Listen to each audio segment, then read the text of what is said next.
Hello दर्शकों, आज इस शॉर्ट वीडियो के ज़रिए मैं आप लोगों तक एक विशेष संदेश पहुंचाना चाहता हूं।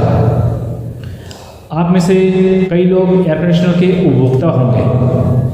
अक्सर ये देखा गया है कि कई एयर कंडीशनर के जो उपभोक्ता होते हैं उनमें तकनीकी ज्ञान का अभाव होता है, जिसकी वजह से वो सही एयर कंडीशनर का चयन नहीं कर पाते हैं।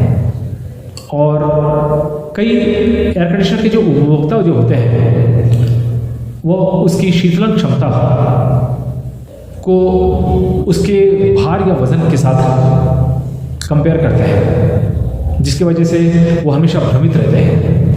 तो सबसे पहले मैं आप लोगों को ये बताना चाहता हूँ कि एक एयर कंडीशनर की जो शीतलन क्षमता जो होती है, यानी कि कूलिंग कैपेसिटी, उसे टन्स के माध्यम से व्यक्त किया जाता है।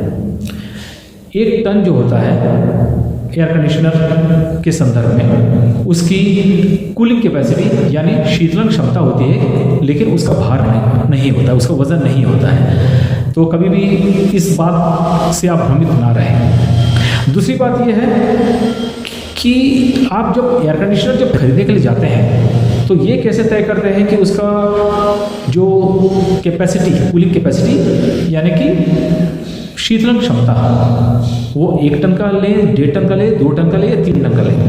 ये सिर्फ इसका जो आकलन जो है वह एक एयर कंडीशनर विशेषज्ञ ही कर सकता है, क्योंकि आपके एयर कंडीशनर की जो शीतलन क्षमता जो होती है, उस स्थान, उस जगह का क्षेत्रफल, उस कमरे की ऊंचाई, उस कमरे में जितने दरवाजे या खिड़कियां जो लगे हैं, उन सब के ऊपर आधारित होता है, जिसका आकलन करके एक विशेषज्ञ ही बता सकता है कि आपके कमरे में या आपके घर में कितने टन का एयर कंडीशनर लगना चाहिए।